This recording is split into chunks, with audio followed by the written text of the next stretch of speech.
Saya berdiri di jembatan tuh, airnya sedang banyak tapi hitam airnya. Saya bilang bismillah, ya Allah, mulai hari ini musik ini saya cerai talak 3. Saya buang. Sampai di rumah saya ngaji-ngaji, saya udah mulai dakwah-dakwah. Sejak umur 16 tahun pun saya sudah jadi khatib Jumat. Kata bapak saya, kenapa kau sekarang berhenti main musik nak?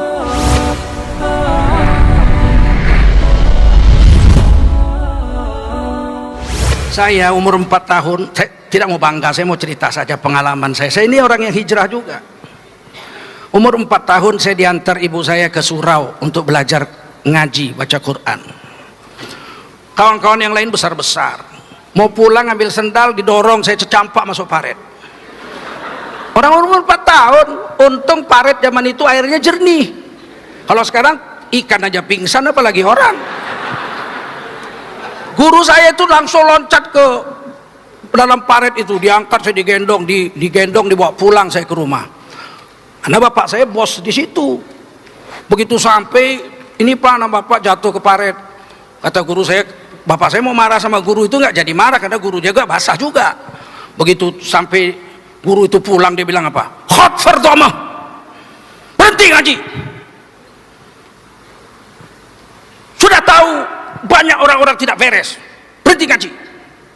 Ibu saya gendong saya bawa ke kamar mandi, saya dimandikan, disabuni. Ibu saya bercucuran air mata. Saya lihat ibu saya nangis, saya masih nangis itu, sedih sekali. Saya campak masuk paret itu, disabuni badan saya. Terus kata ibu saya, jangan berhenti ngaji nak, kamu jangan berhenti ngaji. Diciumnya oleh ibu saya. Waktu itu hati saya bicara, saya tidak akan berhenti ngaji Umi, sampai mati saya tidak akan berhenti ngaji. Ngaji lagi, campak lagi masuk paret. Kata guru ngaji, kamu pulang nggak boleh pulang, pulang dulu orang lain semua baru saya pulang. Bayangkanlah, orang bawa obor, kita nggak bawa obor, gelap.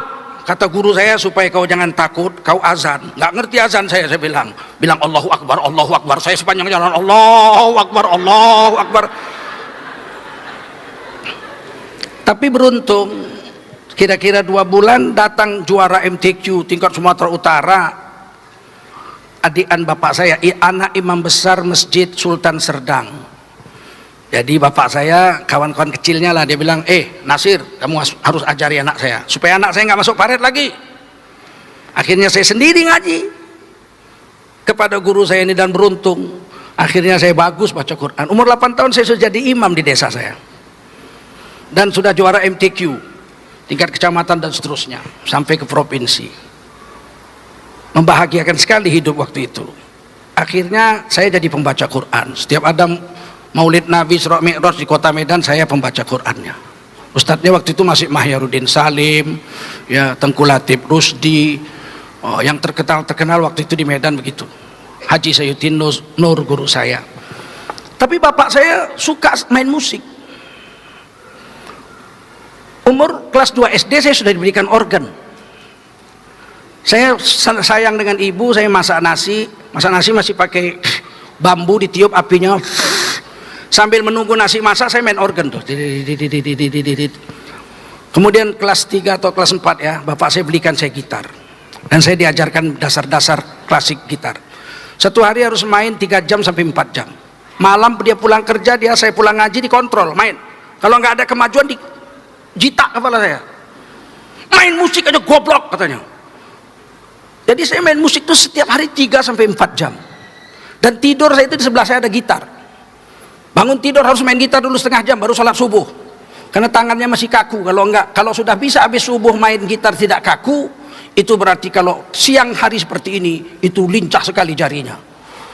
Apa kata ibu saya? Jangan dilawan bapakmu nak. Biarkan aja, disuruhnya main gitar, suruhnya main musik. Tapi Umi titip, bacalah Quran 1 hari 1 juz. Untuk menyelesaikan 1 juz itu saya 90 menit waktu itu. Kata ibu saya, nggak apa-apa nak, dibagi-bagi, habis subuh, habis zuhur, habis asar, habis maghrib, pokoknya 1 hari 1 juz. Kamu main gitar 4 jam tidak apa, langsung datang gitar. Kamu main gitar 4 jam sehari nggak apa-apa, nah asal kamu ngaji 1 juz 1 hari. Akhirnya saya jadi pemain gitar yang baik, saya pengarang lagu. Kelas SMP kelas 1 saya sudah mengarang lagu. Kalau libur sekolah saya mau jalan-jalan ke Singapura, ke Malaysia, atau ke Bali, atau kemana saya mau jalan, saya jual lagu aja satu. Saya jual satu lagu, pergi ke Jakarta naik pesawat terbang, Merpati 21.000, pulang 21.000, tapi saya bisa mendapatkan uang dari jual lagu waktu itu 1 juta rupiah satu lagu. Dan saya bisa jalan-jalan keliling Indonesia di usia begitu muda karena saya pencipta lagu. Tidak bisa tidur kalau belum main musik 4 jam sehari. Dan saya rekaman di studio bisa dari hari Jumat habis sholat Jumat sampai malam Senin jam 2 malam nggak keluar-keluar dari studio. Ada 6 album yang sempat kami buat waktu itu. Tapi kemudian dapat hidayah. Itulah hidayah, memang takdir Allah. Satu hari datang jemaah tablik dari Pakistan. Jalan kaki setahun ke Medan. Tahun 88. Asal datang diusir, ditangkap polisi. Maka saya waktu itu sudah jadi dosen USU. Dosen linguistik, di dalam kelas saya memakai bahasa Inggris. Saya diminta untuk menerjemahkan jemaah ini ceramah. Saya jadi penterjemahnya. Waktu menerjemah itulah saya bisa mengeluarkan air mata. Waktu itu mereka di UISU, Masjid Universitas Islam Sumatera Utara, menjelang maghrib itu saya terjemahkan ceramah Jumatnya, habis Jumat. Menjelang maghrib dia ngajak orang-orang, anak-anak mahasiswa yang sedang main bola pingpong. Saya penterjemah, dia bilang apa? Saudaraku, kita diikat dengan kalimat la ilaha illallah Muhammadur Rasulullah. Kita bersaudara. Kami dari Pakistan datang kemari untuk dakwah agama. Sebentar lagi maghrib. Mari kita berwudu, kita duduk mendengarkan azan maghrib, kemudian sholat maghrib. Nanti akan ada pembicaraan tentang pentingnya iman dan amal soleh. Saya terjemah itu sambil bercucuran air mata. Apa yang terjadi di hati saya waktu itu? Kenapa ngajak orang sholat aja mesti dari Pakistan jauh-jauh? Ini mahasiswa saya, mestinya kan saya perintahkan mereka menjalankan sholat. Kenapa mesti jauh-jauh dari Pakistan? Waktu itu saya mulai berpikir, saya berpikir aja enggak menyuruh anak-anak mahasiswa yang murid-murid saya di USU atau di UISU untuk sholat, padahal mereka semua Islam, Universitas Islam Sumatera Utara. Kenapa tidak saya ajak sholat? Mereka bertahun-tahun main bola, nggak sholat maghrib, nggak sholat zuhur, nggak sholat asar, berpacaran sesama mereka, tidak ada pemikiran pun tidak ada.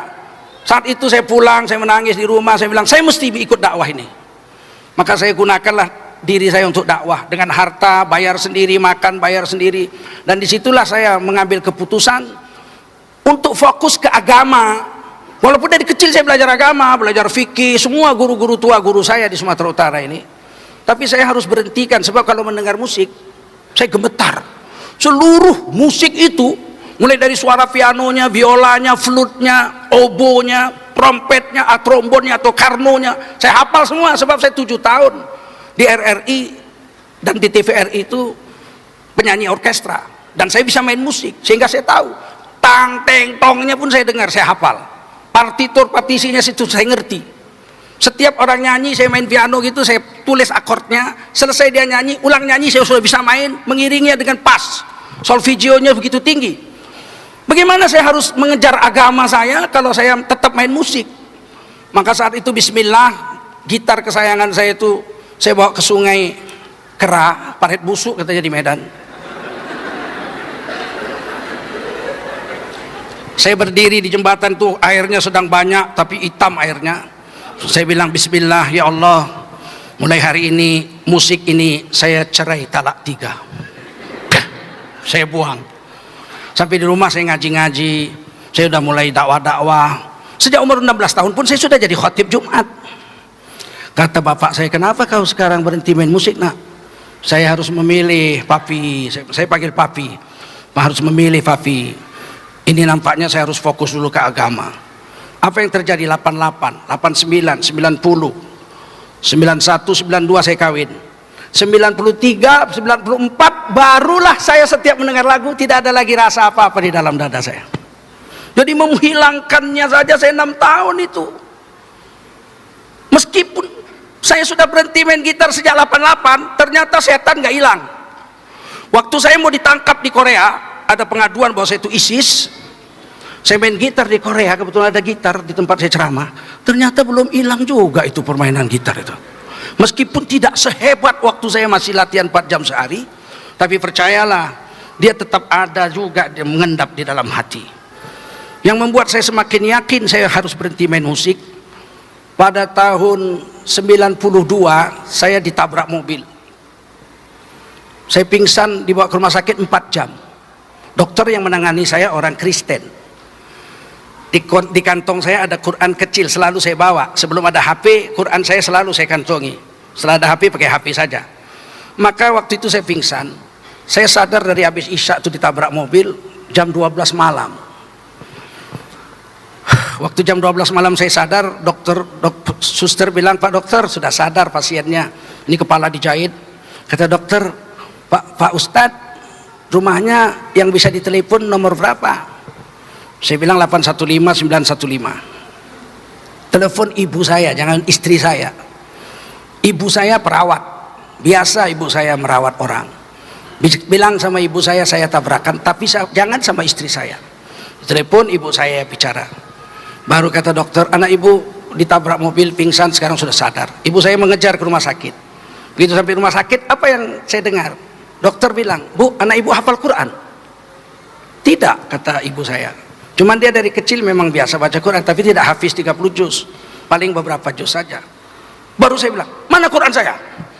Jubah saya digantung itu. "Mana Quran saya?" Ambil. Saya lihat berdarah-darah Quran itu. Kata dokter itu, dari jam 8 anak ibu sampai jam 12 ngaji aja, mulutnya ngaji aja 4 jam. Nggak mungkin nggak hafal Quran. Saya bilang, "Mana Quran saya?" Saya bilang, "Dokter, saya nggak hafal Quran. Cuman waktu saya pingsan itu, saya perasaan duduk bagus-bagus, membaca Quran seperti biasa, selembar. Dalam pingsan itu, seperti mimpi begitulah baca Quran selembar. Tapi suaranya keluar dan dokter, pasien-pasien, perawat-perawat dengar. Ternyata betul kata Mbak Oki, kan itu hadis Nabi, manusia mati dengan hobinya. Kenapa saya ngaji waktu itu? Karena tiba-tiba waktu dalam pingsan itu, perasaan saya pakai jas, seperti waktu nyanyi dulu dengan orkestra begitu. Konduktornya Maksa Puliti. Terus musiknya musik India. Rapi sekali. Ceng cekeceng cekeceng cekeceng cekeceng cekeceng cekeceng. Terus saya nyanyi. Enak bolo-bolo ceng enak bolo-bolo ceng indah sekali.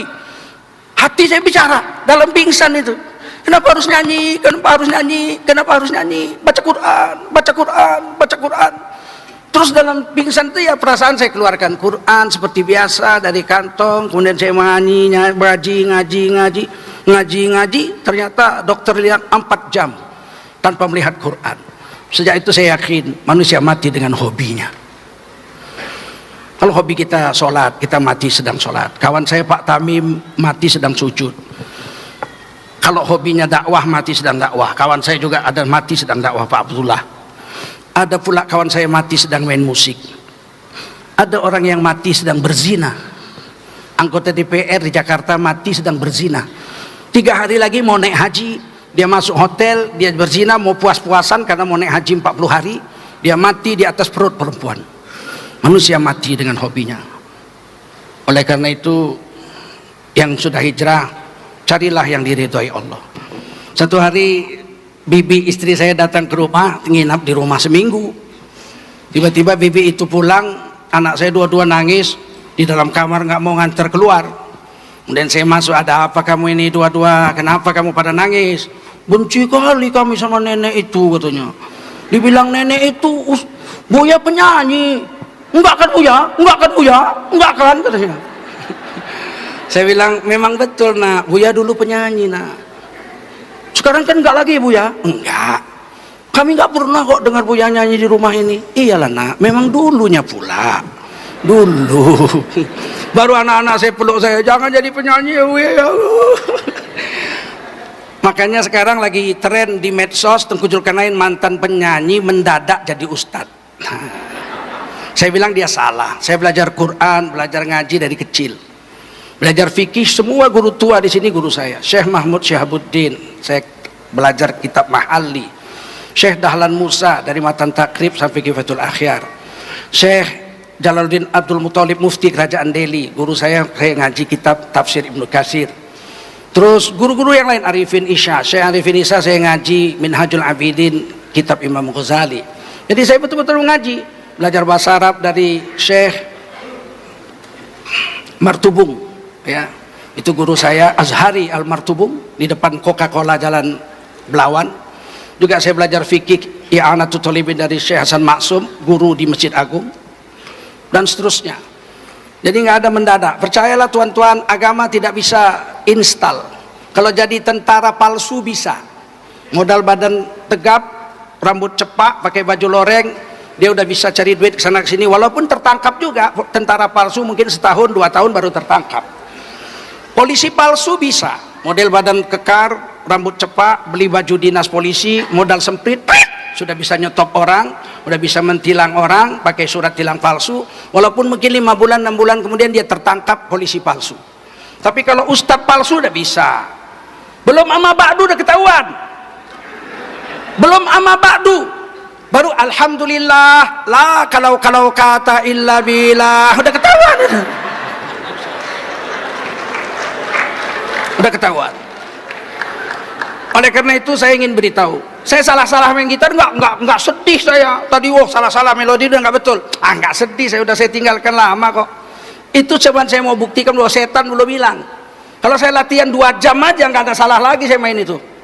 Begitulah setan masih ada tetap di sini. Dan dia akan kembali ketika kita sakaratul maut. Bisakah kita memilih mati dengan cara husnul khotimah atau mati dengan cara yang menyesatkan, seperti yang pernah saya alami waktu pingsan?